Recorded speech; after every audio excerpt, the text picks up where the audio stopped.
डंडौत बंदन अनिक बार, सर्ब कला समरथ, डोलन तेरा खौ प्रभु, नानक दे कर हथ। ज्ञान अंजन गुर दिया, अज्ञान अंधेर विनाश, हर कृपा ते संत भेटिया, नानक मन परगास। याही कुल ते प्रगट होए, ताही कुल को नाम, पुन द्वादश गुरिंद को मेरी है प्रणाम। परम सत्कारयोग सतगुरु जी दे पावन पवित्र दरबार विच बैठी हुई साध संगत जियो, अपनियां मन बिरतियां नूं एकागर करन दे लई, रसना नूं पवित्र करन लई एक वारी सारे ही रल के आखिए, धन श्री सतगुरु जगजीत सिंह सच्चे पातशाह।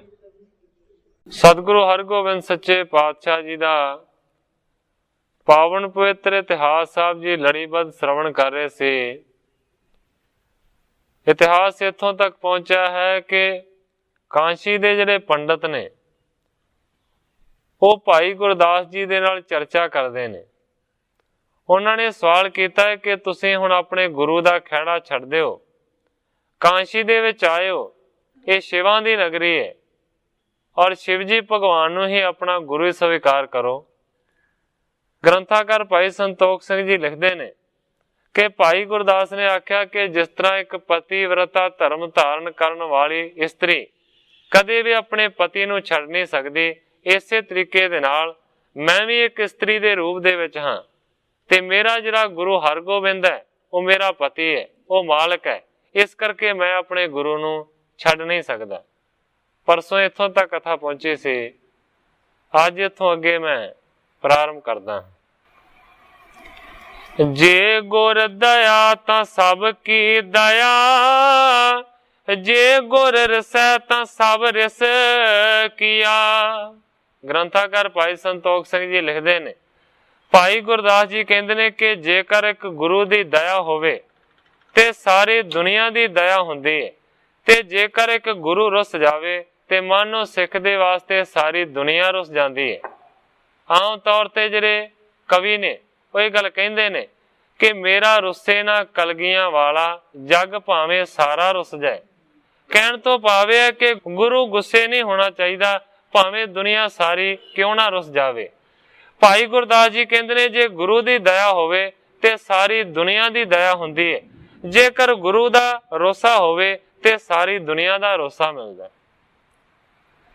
इस पारे एक कबित गायो, सब विपरन को तबै सुनायो।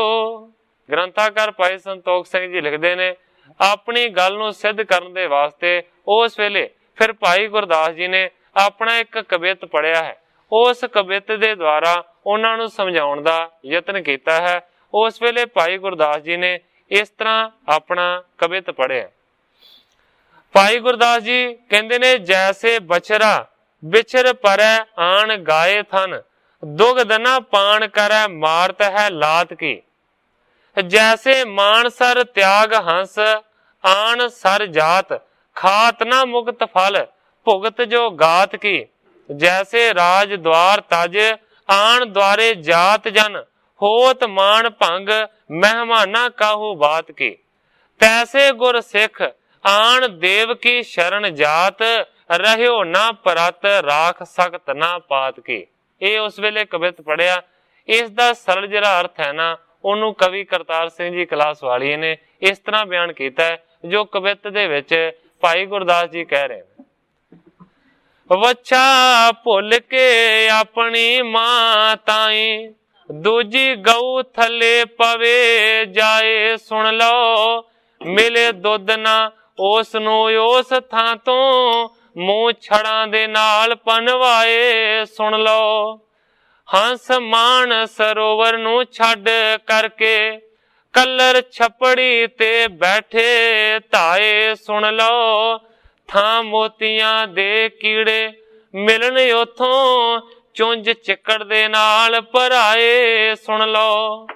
नौकर राज द्वार नू छड़ करके डिगे बूहे कंगाल दे आए सुन लो, मिले उथों रोजीना ना पैण धक्के, पत इज्जत मान गवाए सुन लो। तिवें सिख बेमुख हो गुरु तो जे, तिवें सिख बेमुख हो गुरु तो जे, देवी देवतियां शरण तकाए सुन लो। नरकों रखे ना कोई करतार सिंगा, पापी वेलियों खुंज पछताए सुन लो। भाई गुरदास जी ने अपने कवित दे विच ਇਹ ਭਾਵ ਪੇਸ਼ ਕੀਤਾ ਹੈ। ਇਸ ਤੋਂ ਇਲਾਵਾ ਇੱਕ ਹੋਰ ਵੀ ਭਾਈ ਗੁਰਦਾਸ ਜੀ ਨੇ ਕਵਿਤ ਉਚਾਰਨ ਕੀਤਾ। ਭਾਈ ਗੁਰਦਾਸ ਜੀ ਲਿਖਦੇ ਨੇ, ਜੈਸੇ ਮਿਰਗ ਰਾਜ ਸੁਤ ਜੰਬਕ ਅਧੀਨ ਹੋਤ, ਖਾਗਪਤ ਸੁਤ ਜਾਏ ਜੋ ਹਰਾਤ ਕਾਗ ਹੈ।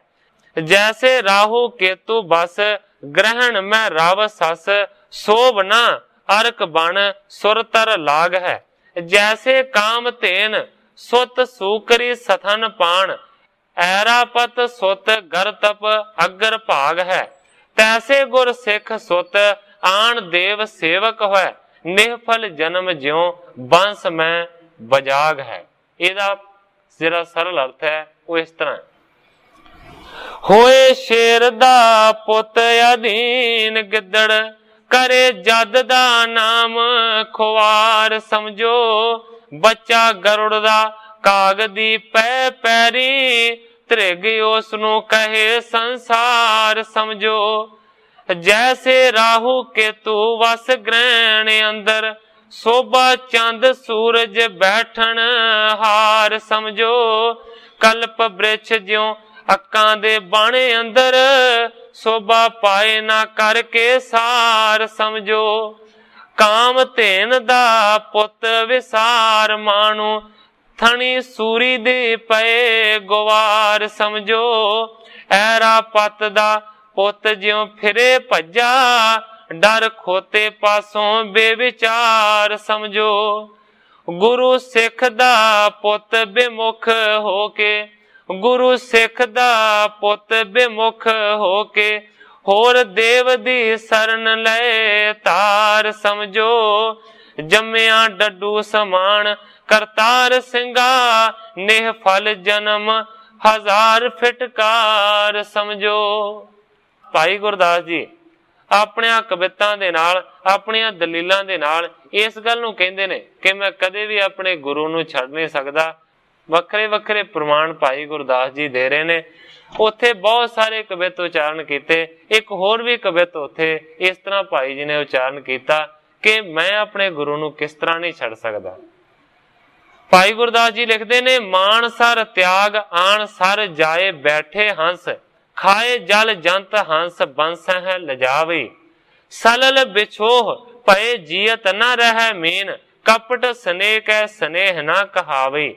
बिन कण बूंद जो अनत जल पान करे, चात्रक संतान विखै लांछन लगावे। चरण कमल अल गुर सिख मुख होए, आन देव सेव है मुक्त न पावे। इसका अर्थ इस तरह बयान, मान सर नू छड़ के हंस बच्चा, कीड़े छपड़ा तो चुन खाए। जेकर पापी हंसा दे बंस नू लाज लावे, मोती कलरों पालने जाए। जेकर मच्छी पानी तो विछड़ी मर जावे, कोई ओवें ही प्रीत जताए। जेकर लानत उस दे कपट प्यारे उत्ते, प्यारे बिना ओ खुशी मनाए। जेकर चातक छड़ स्वांति दी बूंद ताई, त्रिखा सरां तो जाए बुझाए। जेकर लावे दाग पपीहे दी कुल ताई, पानी छपड़ों पींदा दिसाए। जेकर गुर चरना दा सिख जे होए पौरा, गुर चरना दा सिख जे होए पौरा, पावे चार पदार्थ चाहे जे कर, पापी पाए ना मुक्त करतार ਸਿੰਘਾ, होर देव ਨੂੰ सिख मनाए जे कर। ਭਾਈ ਗੁਰਦਾਸ ਜੀ ਕਹਿੰਦੇ ਨੇ ਕਿ ਗੁਰੂ ਦੇ ਚਰਨਾਂ ਦਾ ਪ੍ਰੇਮੀ ਸਿੱਖ ਜੇਕਰ ਕਿਸੇ ਹੋਰ ਜਗ੍ਹਾ ਤੇ ਨਿਮਦਾ ਹੈ, ਉਹ ਪਾਪੀ ਹੈ, ਉਹਨੂੰ ਕਦੇ ਵੀ ਮੁਕਤੀ ਦੀ ਪ੍ਰਾਪਤੀ ਹੋ ਨਹੀਂ ਸਕਦੀ। ਇਸ ਤਰੀਕੇ ਦੇ ਉਸ ਵੇਲੇ ਬਹੁਤ ਸਾਰੇ ਜਿਹੜੇ ਕਵਿਤ ਨੇ ਨਾ, ਉਹ ਭਾਈ ਗੁਰਦਾਸ ਨੇ ਸੁਣਾਏ। ਕਵੀ ਕਰਤਾਰ ਸਿੰਘ ਜੀ ਕਲਾਸ ਵਾਲੀਏ ਇੰਜ ਬਿਆਨ ਕਰਦੇ ਨੇ, ਭਾਰੇ ਸਿਦਕ ਭਰੋਸੇ ਦੇ ਛੰਦ ਕਈ, ਭਾਈ ਹੋਰਾਂ ਨੇ ਤਦੋਂ ਬਣਾਏ ਹੈ ਸਨ, ਸਾਰਾ ਲਿਖਿਆ ਗ੍ਰੰਥ ਹੋ ਜਾਏ ਵੱਡਾ, ਸੁਣ ਪੰਡਤ ਬਹੁਤ ਸ਼ਰਮਾਏ ਹੈ ਸਨ। ਦੇਵੀ ਦਿਉਤਿਆਂ ਸ਼ਿਵਾਂ ਤੇ ਹੋਰ ਨਾ ਤੋਂ, ਸ਼ਾਨ ਗੁਰਾਂ ਦੇ ਉੱਚੇ ਸੁਨਾਏ ਹੈ ਸਨ। ਗੁਰਬਾਣੀ ਅਤੇ ਰਚਨਾ ਆਪਣੀ ਥੀ, ਚਮਤਕਾਰ ਅਨੇਕ ਦਿਖਾਏ ਹੈ ਸਨ। ਬੜੇ ਬੜੇ ਪਾਰੇ ਵਿਦਵਾਨ ਪੰਡਤ, ਚਰਚਾ ਕਰਕੇ ਖੂਬ ਹਰਾਏ ਹੈ ਸਨ। ਕਈ ਸੈਂਕੜੇ ਜੀਵ ਕਰਤਾਰ ਸਿੰਘਾ, ਸਤਿਗੁਰਾਂ ਦੀ ਸ਼ਰਣੀ ਆਏ ਹੈ ਸਨ। ਕਰਤਾਰ ਸਿੰਘ ਜੀ ਕਲਾਸ ਵਾਲੇ ਲਿਖਦੇ ਨੇ ਕਿ ਭਾਵੇਂ ਕਿ ਬਹੁਤ ਸਾਰੇ ਕਵਿਤ ਸਵਈਏ ਇਸ ਪ੍ਰਥਾਏ ਰਚੇ ਗਏ ਭਾਈ ਗੁਰਦਾਸ ਦੇ ਵੱਲੋਂ, ਪਰ ਕਵੀ ਜੀ ਲਿਖਦੇ ਨੇ ਜੇਕਰ ਮੈਂ ਸਾਰਿਆਂ ਨੂੰ ਬਿਆਨ ਕਰਾਂਗਾ ਤੇ ਮੇਰਾ ਗ੍ਰੰਥ ਬਹੁਤ ਜ਼ਿਆਦਾ ਵੱਡਾ ਹੋ ਜਾਏਗਾ। ਇਸ ਕਰਕੇ ਮੇਰਾ ਸਿਰਫ ਕਹਿਣ ਤੋਂ ਸਾਰੀ ਗੱਲ ਭਾਵ ਹੈ ਕਿ ਭਾਈ ਗੁਰਦਾਸ ਨੇ ਆਖਿਆ ਕਿ ਮੈਂ ਆਪਣੇ ਗੁਰੂ ਨੂੰ ਛੱਡ ਨਹੀਂ ਸਕਦਾ, ਤੇ ਜਿਸ ਤਰ੍ਹਾਂ ਤੁਸੀਂ ਕਹਿ ਰਹੇ ਹੋ ਨਾ, ਇਸ ਤਰ੍ਹਾਂ ਕਰ ਨਹੀਂ ਸਕਦਾ। ਇਤਿਆਦਿਕ ਉਤਰ ਦੀਏ, ਦਿਜਨ ਮਾਨ ਕਰ ਭੰਗ, ਇੱਕ ਸਤ ਗੁਰ ਕੋ ਆਸਰਾ, ਨਿਸ਼ਚੈ ਕੀਨ ਅਪੰਗ। ਗ੍ਰੰਥਾਕਾਰ ਭਾਈ ਸੰਤੋਖ ਸਿੰਘ ਜੀ ਲਿਖਦੇ ਨੇ, ਇਸ ਤਰ੍ਹਾਂ ਦੇ ਬਹੁਤ ਸਾਰੇ ਪੰਡਤਾਂ ਨੂੰ ਭਾਈ ਗੁਰਦਾਸ ਨੇ ਉੱਤਰ ਦਿੱਤੇ ਨੇ। ਉਹਨਾਂ ਦੇ ਮਾਨ ਨੂੰ, ਉਹਨਾਂ ਦੇ ਹੰਕਾਰ ਨੂੰ ਤੋੜਿਆ। ਇੱਕ ਸਤਿਗੁਰ ਕੋ ਆਸਰਾ, ਭਾਈ ਗੁਰਦਾਸ ਜੀ ਕਹਿੰਦੇ ਨੇ ਇੱਕੋ ਮੈਨੂੰ ਸਤਿਗੁਰੂ ਦਾ ਆਸਰਾ ਹੈ। ਨਿਸ਼ਚੈ ਕੀਨ ਅਪੰਗ, ਇਸ ਗੱਲ ਦੇ ਵਿੱਚ ਮੈਂ ਨਿਸ਼ਚਿਤ ਹਾਂ, ਮੈਂ ਸਥਿਰ ਹਾਂ। ਉਹਨਾਂ ਦੇ ਮਾਨ ਨੂੰ ਤੋੜ ਦਿੱਤਾ। ਜੁਗਲ ਜੋਰ ਕਰ ਦਿਜੈ ਬਖਾਨੀ, ਸੰਸੈ ਏਕ ਹਰੋ ਗੁਣ ਖਾਨੀ।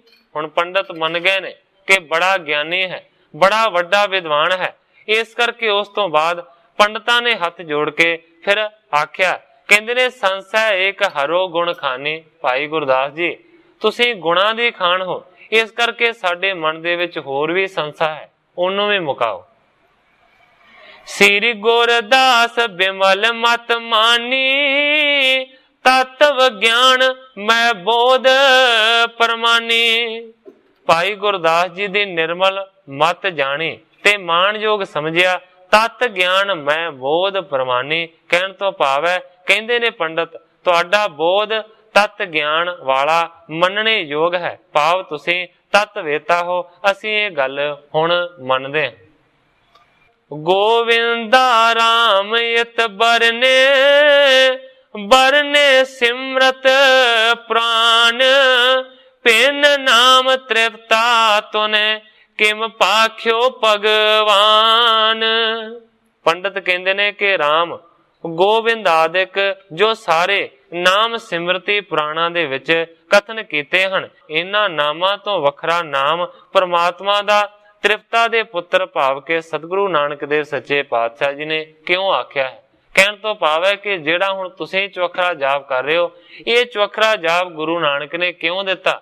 ਇਹ ਸਵਾਲ ਹੈ ਉਹਨਾਂ ਦਾ, ਕਿਉਂਕਿ ਸਿਮਰਤਿਆਂ ਦੇ ਅਨੁਸਾਰ ਤੇ ਇਹ ਨਹੀਂ ਲਿਖਿਆ। ਵਾਹਿਗੁਰੂ ਗੋਹ ਯਾਰਥ ਬਖਾਨੋ, ਨਿਗਮਾਗਮ ਕੀ ਸਾਖ ਪਰ ਮਾਨੋ। ਪੰਡਤ ਕਹਿੰਦੇ ਨੇ ਭਾਈ ਗੁਰਦਾਸ ਨੂੰ ਕਿ ਤੁਹਾਡੇ ਸਤਿਗੁਰੂ ਨਾਨਕ ਦੇਵ ਸੱਚੇ ਪਾਤਸ਼ਾਹ ਜੀ ਨੇ ਵਾਹਿਗੁਰੂ ਨਾਮ ਜਪਣ ਦੇ ਵਾਸਤੇ ਆਖਿਆ ਹੋਇਆ। ਕਹਿੰਦੇ ਨੇ ਕਿ ਨਿਗਮਾਗਮ ਕੀ ਸਾਖ ਪਰਮਾਨੋ। ਕਹਿਣ ਤੋਂ ਭਾਵ ਹੈ ਕਿ ਵੇਦਾਂ ਸ਼ਾਸਤਰਾਂ ਦੀ ਗਵਾਹੀ ਦੇ ਕੇ ਇਸ ਗੱਲ ਨੂੰ ਸਿੱਧ ਕਰੋ ਕਿ ਵਾਹਿਗੁਰੂ ਮੰਤਰ ਨੂੰ ਤੁਸੀਂ ਕਿਉਂ ਸਿਰਮੌਰ ਮੰਨਦੇ। ਕਿਦੋਂ ਕਾਲ ਸਤ ਵਾ ਕੁਛ ਔਰ, ਬੇਵਦ ਭਾਂਤ ਬਰਨੇ ਮੁਨ ਔਰ। ਕਹਿੰਦੇ ਨੇ ਕਿ ਜਾਂ ਸਤ ਕਾਲ ਸਤਯੁਗ ਦੇ ਸਮੇਂ ਇਹ ਪਦ ਹੈ ਸੀ ਜਾਂ ਕੋਈ ਹੋਰ ਪ੍ਰਮਾਣ ਹੈ, ਜਾਂ ਫਿਰ ਇਸ ਤੁਕ ਦਾ ਹੋਰ ਵੀ ਅਰਥ ਲੱਗ ਸਕਦਾ ਹੈ ਕਿ ਸਮੇਂ ਕਰਕੇ ਇਸ ਸੱਤ ਨੂੰ ਸ੍ਰੇਸ਼ਟ ਮੰਨਿਆ ਹੈ, ਭਾਵ ਕਲਯੁਗ ਦਾ ਸਮਾਂ ਹੋਣ ਕਰਕੇ ਉਹਨੂੰ ਛੱਡ ਕੇ ਇਹ ਨਵਾਂ ਪਦ ਰਚਿਆ ਗਿਆ ਹੈ। ਕਹਿੰਦੇ ਨੇ ਬੇਵਦ ਭਾਂਤ ਬਰਨੇ ਮੁਨੀ ਔਰ। ਕਹਿੰਦੇ ਨੇ ਕਿ ਹੋਰਨਾਂ ਮੁਨੀਆਂ ਨੇ ਕਈ ਤਰ੍ਹਾਂ ਦੇ ਪਰਮੇਸ਼ਰ ਦੇ ਨਾਮ ਕਥਨ ਕੀਤੇ ਨੇ, ਪਰ ਤੁਸੀਂ ਵਾਹਿਗੁਰੂ ਕਹਿੰਦੇ ਹੋ, ਇਹਦਾ ਕੀ ਮਤਲਬ? ਦੁਤੀਆ ਬੇਦ ਬਾਇਆ ਤੁਮ ਗ੍ਰੰਥ ਤਾਸ ਪੂਜ ਪਾਖਤ ਯਤ ਪੰਥ। ਪਹਿਲਾਂ ਤੇ ਪੰਡਤਾਂ ਦਾ ਸਵਾਲ ਹੈ ਗੁਰੂ ਮੰਤਰ ਦੇ ਬਾਰੇ। ਦੂਸਰਾ ਕਹਿੰਦੇ ਨੇ ਕਿ ਹੋਰ ਵੀ ਸਾਡੇ ਮਨ ਦੇ ਵਿੱਚ ਇਹ ਹੈ, ਕਹਿੰਦੇ ਨੇ ਕਿ ਦੂਜੇ ਵੇਦ ਤੋਂ ਬਾਹਰ ਹੈ ਤੁਹਾਡਾ ਆਦ ਗ੍ਰੰਥ। ਪਾਖਤ ਇਤ ਪੰਥ, ਤੁਹਾਡਾ ਜਿਹੜਾ ਪੰਥ ਹੈ ਉਹ ਮੰਨੋ ਕਿ ਆਦ ਗ੍ਰੰਥ ਨੂੰ ਮੰਨਦਾ ਹੈ, ਇਹ ਦੂਸਰਾ ਸੰਸਾ ਹੈ ਸਾਡੇ ਮਨ ਦੇ। ਕਹਿੰਦੇ ਨੇ ਪੁਸ਼ਟ ਬਚਨ ਜਿਮ ਤੁਮ ਅਬ ਭਾਖੋ ਸੋ ਸਭ ਵਿਪਰ ਬ੍ਰਿੰਦ ਰੁਚ ਰਾਖੋ। ਪੰਡਤ ਭਾਈ ਗੁਰਦਾਸ ਨੂੰ ਕਹਿੰਦੇ ਨੇ ਕਿ ਤਿਸ ਦੇ ਪੂਜਨ ਵਾਲਿਆਂ ਨੂੰ ਇਸ ਤਰ੍ਹਾਂ ਪੰਥ ਆਖਦੇ ਹੋ, ਇਸ਼ਾਰਾ ਹੈ ਕਿ ਦੋਵੇਂ ਬਾਹਰਿਆਂ ਨੂੰ ਪੰਥ ਕਹਿੰਦੇ ਹੋ ਤਾਂ ਤੇ ਵੇਦ ਵਾਲੇ ਕੁਪੰਥੀ ਹੋਏ। ਜੇਕਰ ਆਦ ਬਾਣੀ ਨੂੰ ਪੜ੍ਹਨ ਵਾਲਿਆਂ ਨੂੰ ਪੰਥੀ ਮੰਨਦੇ ਹੋ ਤੇ ਵੇਦਾਂ ਨੂੰ ਪੜ੍ਹਨ ਵਾਲੇ ਤੇ ਫਿਰ ਕੁਰਾਹੇ ਪਏ ਨੇ, ਉਹ ਤੇ ਕੁਪੰਥੀ ਨੇ। ਜਿਸ ਤਰ੍ਹਾਂ ਦੀ ਪੁਸ਼ਟੀ ਕਾਰਕ ਬਚਨ ਤੁਸੀਂ ਕਹੋਗੇ, ਪੰਡਤ ਕਹਿੰਦੇ ਨੇ ਕਿ ਉਸ ਗੱਲ ਨੂੰ ਅਸੀਂ ਮੰਨਾਂਗੇ, ਪਰ ਪ੍ਰਮਾਣ ਦੇਣੇ ਪੈਣਗੇ। ਤ੍ਰਿਤੀਯ ਸੁਦਾ ਸਰ ਤੀਰਥ ਰਾਜੂ ਕਵਨ ਪੁਰਾਣ ਪ੍ਰਮਾਣ ਸਮਾਜੂ। ਤੇ ਤੀਸਰੀ ਉਹਨਾਂ ਨੇ ਇਹ ਗੱਲ ਕੀਤੀ ਹੈ ਕਿ ਤੁਸੀਂ ਆਪਣੇ ਸੁਦਾਸਰ ਨੂੰ, ਅੰਮ੍ਰਿਤ ਸਰੋਵਰ ਨੂੰ ਤੀਰਥਾਂ ਦਾ ਰਾਜਾ ਕਹਿੰਦੇ ਹੋ, ਸਾਰਿਆਂ ਤੋਂ ਵੱਡਾ ਸਿਰਮੌਰ ਤੀਰਥ ਮੰਨਦੇ ਹੋ। ਕਵਨ ਪੁਰਾਣ ਪ੍ਰਮਾਣ ਸਮਾਜੂ ਕਹਿਣ ਤੋਂ ਭਾਵ ਹੈ ਪੰਡਤਾਂ ਦਾ ਕਿ ਕਿਸ ਪੁਰਾਣ ਦੇ ਵਿੱਚ ਉਸ ਦੇ ਪ੍ਰਮਾਣ ਦਾ ਸਮਾਨ ਹੈ, ਕਿੱਥੋਂ ਸਿੱਧ ਹੁੰਦਾ ਹੈ ਕਿ ਸਾਰਿਆਂ ਦਾ ਸਿਰਮੌਰ ਤੀਰਥ ਅੰਮ੍ਰਿਤਸਰ ਹੈ। ਤਿੰਨ ਸਵਾਲ ਨੇ ਪੰਡਤਾਂ ਦੇ ਮੁੱਖ, ਪਹਿਲਾ ਗੁਰੂ ਮੰਤਰ ਦੇ ਬਾਰੇ, ਤੇ ਦੂਸਰਾ ਉਹਨਾਂ ਨੇ ਆਦ ਬਾਣੀ ਦੇ ਵਾਸਤੇ ਆਖਿਆ, ਤੇ ਤੀਸਰਾ ਉਹ ਕਹਿੰਦੇ ਨੇ ਕਿ ਅੰਮ੍ਰਿਤਸਰ ਨੂੰ ਤੁਸੀਂ ਕਿਉਂ ਸਿਰਮੌਰ ਮੰਨਦੇ।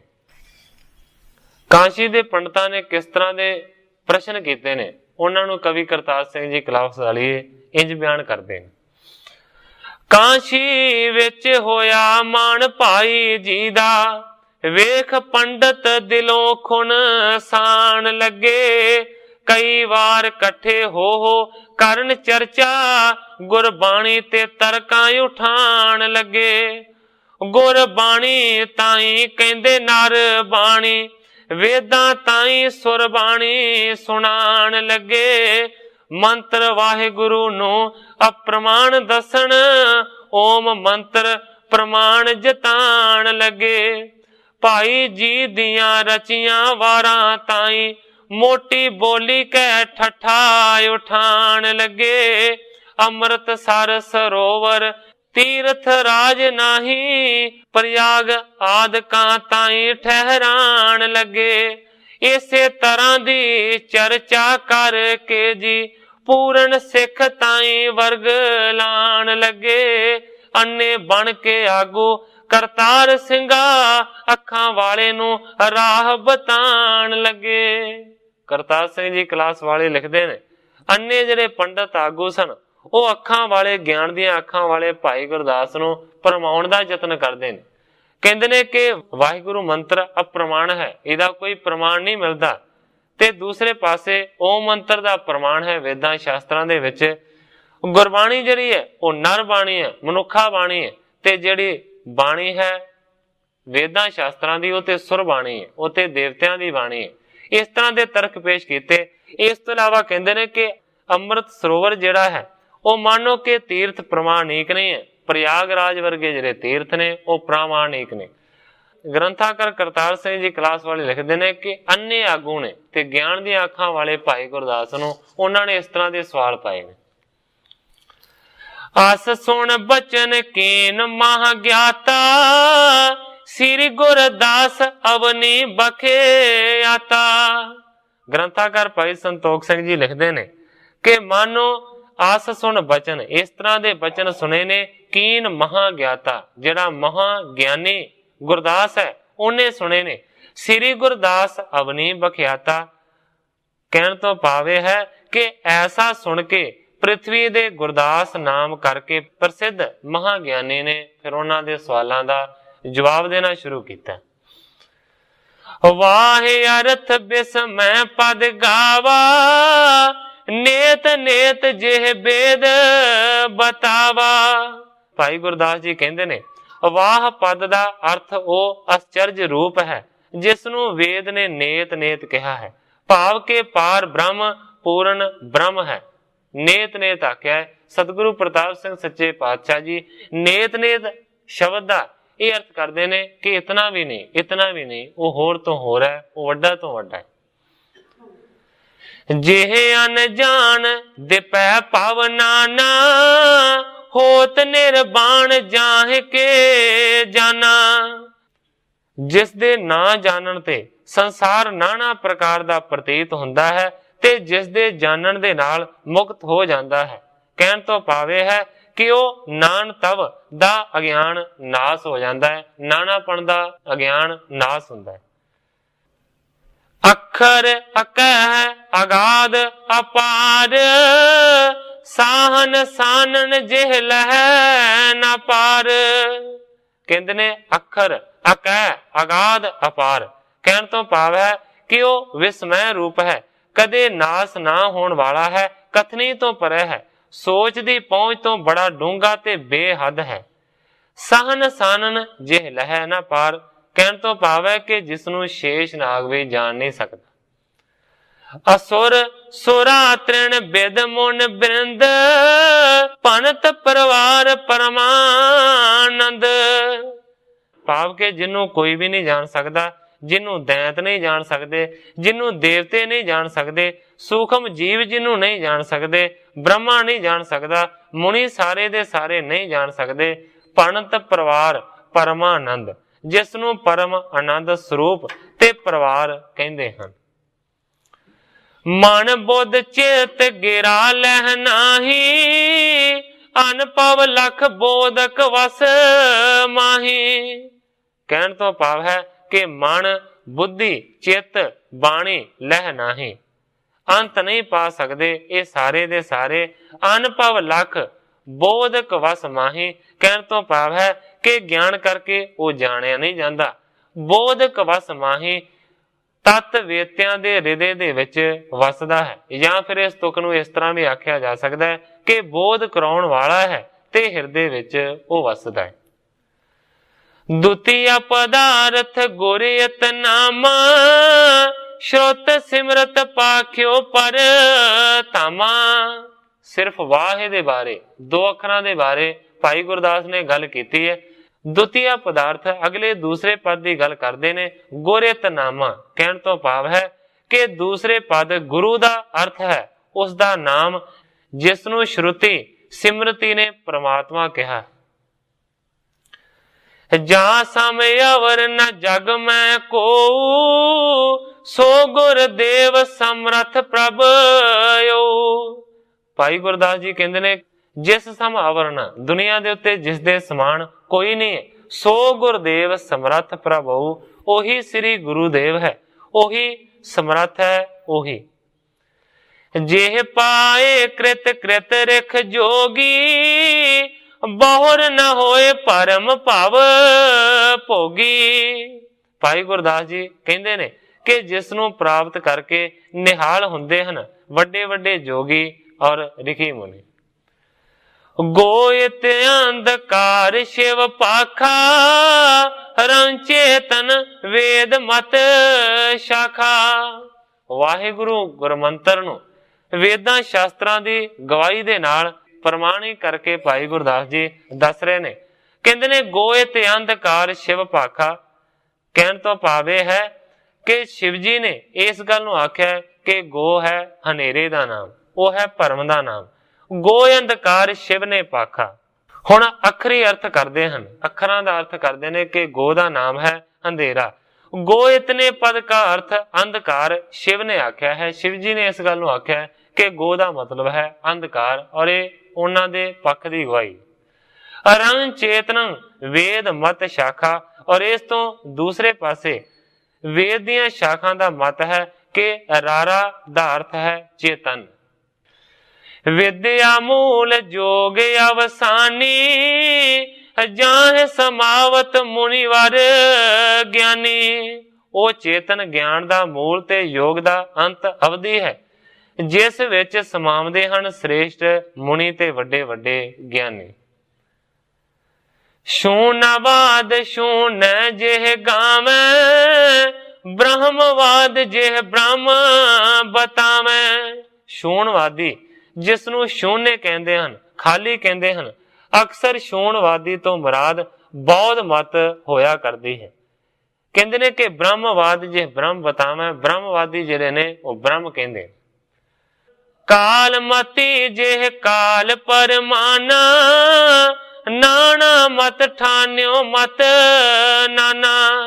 ਇਸ ਤੋਂ ਅੱਗੇ ਭਾਈ ਗੁਰਦਾਸ ਜੀ ਕਹਿੰਦੇ ਨੇ ਕਿ ਕਾਲ ਮਤ ਵਾਲਿਆਂ ਨੇ ਜੋ ਕਾਲ ਨੂੰ ਮੂਲ ਕਾਰਨ ਮੰਨਿਆ ਹੈ, ਜਿਸ ਨੂੰ ਕਾਲ ਮੰਨਿਆ ਜਾਂਦਾ ਹੈ। ਨਾਨਾ ਮਤਾਂ ਵਾਲਿਆਂ ਨੇ ਕਈ ਤਰ੍ਹਾਂ ਦੇ ਨਾਲ ਜਿਸ ਨੂੰ ਮੂਲ ਜਾਂ ਪਰਮਾਦ ਸਿੱਧ ਕੀਤਾ ਹੈ। ਸਗਣ ਜਾਹਿ ਨਾਰਾਇਣ ਕਹੀ ਕਰਮ ਬ੍ਰਿੰਦ ਕਹਿ ਜਾਂ ਪਦ ਲਹੀ। ਸਰਗੁਣ ਦੀ ਉਪਾਸਨਾ ਕਰਨ ਵਾਲੇ ਜਿਸ ਨੂੰ ਨਾਰਾਇਣ ਕਹਿੰਦੇ ਹਨ, ਭਾਵ ਕਰਮ ਕਾਂਡ ਨਾਲ ਜਿਸ ਦੀ ਪ੍ਰਾਪਤੀ ਨੂੰ ਉਹ ਮੰਨਦੇ ਨੇ। ਲੱਖ ਰੂਪ ਵਾਚਾਰਥ ਜਾਸ ਕਹਿ ਅਵਰ ਨ ਪਾਵਣ ਰਹਿਤ ਜਾਸ ਲਹਿ। ਜਿਸ ਨੂੰ ਵਾਚੈ ਅਰਥਾਂ ਦਾ ਲੱਖ ਰੂਪ ਆਖਦੇ ਹਨ। ਇਸ ਤੋਂ ਇਲਾਵਾ ਜਿਸ ਨੂੰ ਲੈ ਲੱਖ ਕੇ ਫੇਰ ਹੋਰ ਕੁਝ ਪ੍ਰਾਪਤੀ ਯੋਗ ਨਹੀਂ ਰਹਿੰਦਾ। ਅਵਰ ਨ ਪਾਵਣ ਰਹਿਤ ਜਾਸ ਲਹਿ ਤਾ ਤਮਸੀ ਵੇਦਾਰਥ ਪ੍ਰਾਨਤ। ਕਹਿੰਦੇ ਨੇ ਕਿ ਜਿਸ ਦੀ ਲਖਤਾ ਕਰਕੇ ਫੇਰ ਕੁਝ ਬਾਕੀ ਰਹਿ ਨਹੀਂ ਜਾਂਦਾ, ਵੇਦਾਰਥ ਪ੍ਰਮਾਣਿਤ। ਭਾਈ ਗੁਰਦਾਸ ਜੀ ਕਹਿੰਦੇ ਨੇ ਕਿ ਵੇਦ ਦੇ ਤਤ ਅੰਸ ਵਾਕ ਦਾ ਲਖ ਅਰਥ ਜਿਸ ਨੂੰ ਪ੍ਰਮਾਣਿਤ ਮੰਨਿਆ ਗਿਆ। ਵਾਹਿਗੁਰੂ ਸੋ ਸ੍ਰੀ ਗੁਰ ਠਾਨਤ ਨਾਇਨ ਕੇ ਮਨ ਬ੍ਰਹਮ ਪਛਾਨਤ। ਸਤਿਗੁਰੂ ਜੀ ਉਸ ਨੂੰ ਵਾਹਿਗੁਰੂ ਕਹਿੰਦੇ ਹਨ। ਸਾਰੀ ਚੌਪਈ ਦਾ ਭਾਵ ਇਸ ਤਰੀਕੇ ਦੇ ਨਾਲ ਉਹਨਾਂ ਨੇ ਲਾਇਆ ਹੈ। ਨਾਇਨ ਕੇ ਮਨ ਬ੍ਰਹਮ ਪਛਾਨਤ ਇੱਕ ਦਸ ਰੁਦਰ ਦਸੋਹਰ ਜਾਣੈ। ਗ੍ਰੰਥਾਕਾਰ ਭਾਈ ਸੰਤੋਖ ਸਿੰਘ ਜੀ ਲਿਖਦੇ ਨੇ ਕਿ ਭਾਈ ਗੁਰਦਾਸ ਨੇ ਆਖਿਆ ਕਿ ਜਿਸ ਵਾਹਿਗੁਰੂ ਪਦ ਦੇ ਅਪਿਭਰਾ ਦੇ ਵਿੱਚ ਅਨੇਕਤਾ ਨਹੀਂ ਤੇ ਜਿਸ ਅਪਿਭਰਾ ਦੇ ਵਿੱਚ ਮਨ ਬ੍ਰਹਮ ਦੀ ਪਛਾਣ ਕਰ ਲੈਂਦਾ ਹੈ, ਉਹ ਵਾਹਿਗੁਰੂ ਮੰਤਰ।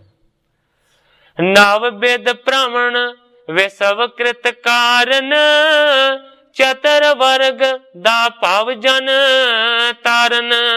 ਜੋ ਸ੍ਰਿਸ਼ਟੀ ਦਾ ਕਾਰਨ ਨਵਾਂ ਅਵਸਥਾ ਵਾਲੇ ਓਂਕਾਰ ਨੂੰ ਇੱਕੋ ਆਪਣੇ ਰੂਪ ਦੇ ਵਿੱਚ ਦੱਸਦਾ ਹੈ। ਜੋ ਵਾਹਿਗੁਰੂ ਮੰਤਰ ਜਨਾਂ ਨੂੰ ਸੰਸਾਰ ਤੋਂ ਤਾਰਨੇ ਦੇ ਲਈ 4 ਪ੍ਰਕਾਰ ਦੀਆਂ ਮੁਕਤੀਆਂ ਦਾ ਦਾਨ ਦੇਣ ਵਾਲਾ ਦਾਤਾ ਹੈ। ਸੁਰ ਤਰ ਸਮਰਨ ਕੋ ਸੁਖ ਦਾਤਾ ਚਿੰਤਾ ਮਨ ਚਿੰਤੈ ਹਰ ਗਿਆਤਾ। ਸਿਮਰਨ ਵਾਲਿਆਂ ਨੂੰ ਕਲਪ ਬ੍ਰਿਕਸ਼ ਦੇ ਵਾਂਗੂ ਸਾਰੇ ਸੁਖਾਂ ਦਾ ਦਾਨ ਦਿੰਦਾ ਹੈ। ਚਿੰਤਨ ਕਰਨ ਵਾਲਿਆਂ ਨੂੰ ਹਰ ਗਿਆਨ ਰੂਪ ਚਿੰਤਾਮਣੀ ਦੀ ਦਾਤ ਦਿੰਦਾ ਹੈ। ਵਾਸਦੇਵ ਸਤ ਜੁਗ ਮਨ ਨਾਮ ਹਰ ਹਰ ਤ੍ਰੇਤਾ ਫਲਦ ਆ ਕਾਮ। ਸਤਜੁਗ ਦੇ ਵਿੱਚ ਸ਼੍ਰੋਮਣੀ ਨਾਮ ਹਰੀ ਦਾ ਵਾਸਦੇਵ ਸੀ। ਤ੍ਰੇਤੇ ਦੇ ਵਿੱਚ ਹਰੀ ਦਾ ਨਾਮ ਹਰ ਨਿਸ਼ਕਾਮ ਫਲ ਦਾ ਦਾਤਾ ਸੀ। ਦੁਆਪਰ ਗੋਬਿੰਦ ਵਿਜੈ ਪ੍ਰਚੰਡ ਕਲ ਕੇਵਲ ਰਾਕਾਰ ਅਖੰਡ। ਦੁਆਪਰ ਵਿੱਚ ਗੋਬਿੰਦ ਨਾਮ ਤੇਜ ਤੇ ਫਤਿਹ ਦਾ ਦਾਤਾ ਸੀ। ਕਲਯੁਗ ਦੇ ਵਿੱਚ ਨਿਰਾਰਾ ਰਾਮ ਅਵਭਿੰਨ ਮੁਕਤੀ ਦਾ ਦਾਤਾ ਸੀ।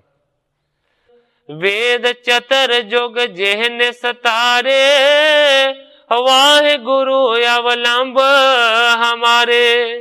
ਭਾਈ ਗੁਰਦਾਸ ਜੀ ਕਹਿੰਦੇ ਨੇ ਜਿਸ ਨੇ ਚੌਹਾਂ ਯੁੱਗਾਂ ਦੇ ਵਿੱਚ ਗਿਆਨ ਦੇ ਕੇ ਨਿਸਤਾਰਾ ਕੀਤਾ ਹੈ, ਜਾਂ ਫਿਰ ਜਿਸਨੇ ਚੌਹਾਂ ਯੁੱਗਾਂ ਦੇ ਵਿੱਚ ਵੇਦਾਂ ਦਾ ਨਿਸਤਾਰਾ ਕੀਤਾ ਹੈ। ਵਾਹਿਗੁਰੂ ਅਵਲੰਬ ਹਮਾਰੇ, ਉਹ ਵਾਹਿਗੁਰੂ ਸਾਡਾ ਆਸ਼ਰਾ।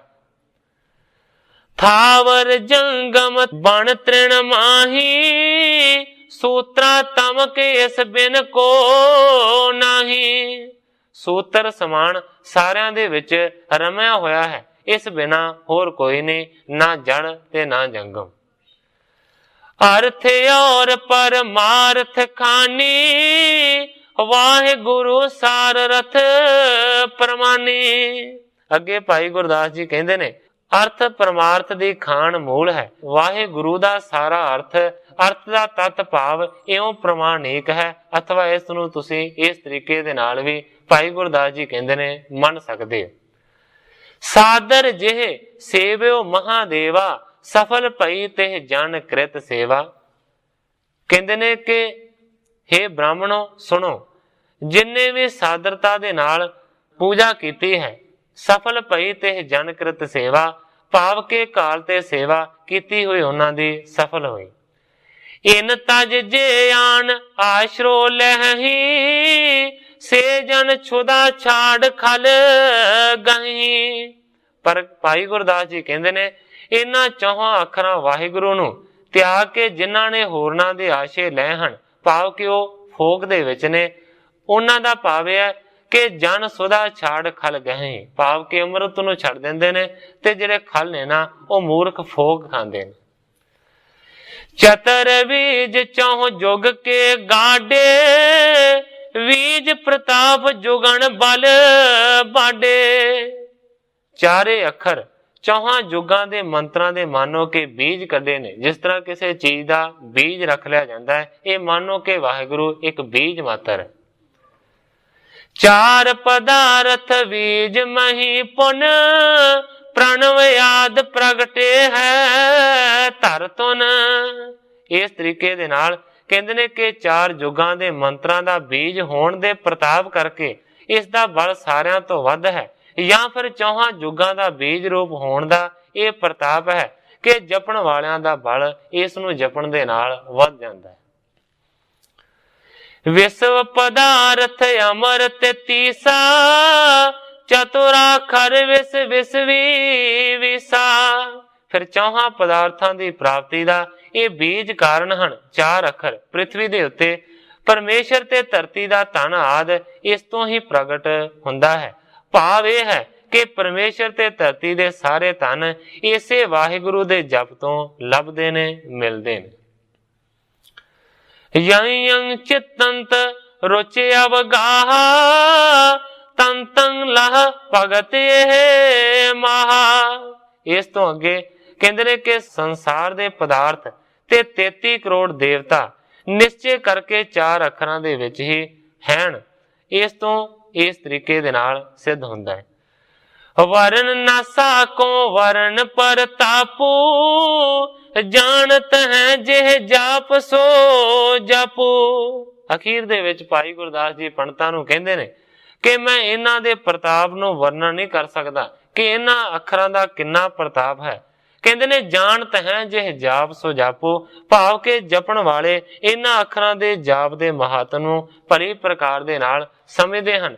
ਇਸ ਤਰ੍ਹਾਂ ਦੀ ਬਹੁਤ ਸਾਰੀ ਲੰਮੀ ਵਾਰਤਾ ਕਰਨ ਤੋਂ ਬਾਅਦ ਗ੍ਰੰਥਾਕਾਰ ਭਾਈ ਸੰਤੋਖ ਸਿੰਘ ਜੀ ਨੇ ਲਿਖਿਆ ਕਿ ਭਾਈ ਗੁਰਦਾਸ ਜੀ ਨੇ ਇਸ ਤਰੀਕੇ ਦੇ ਨਾਲ ਵਾਹਿਗੁਰੂ ਮੰਤਰ ਨੂੰ ਸਭਨਾ ਮੰਤਰਾਂ ਦਾ ਸਾਰ ਮੰਨਿਆ।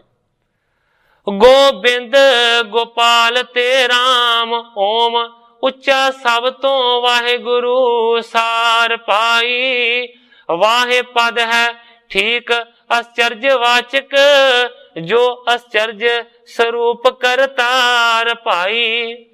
ਜਿਹਦੇ ਭੁੱਲਿਆ ਜੀਵ ਆਪੈਣ ਜੋਨੀ, ਅਤੇ ਜਾਣਿਆ ਮੁਕਤ ਦੁਆਰ ਪਾਈ। ਵਾਹਿ ਸ਼ਬਦ ਅਗਾਧ ਅਕੈ ਪੂਰਨ, ਜਿਹਦਾ ਜਾਪ ਕਰੇ ਮੁਖ ਚਾਰ ਭਾਈ।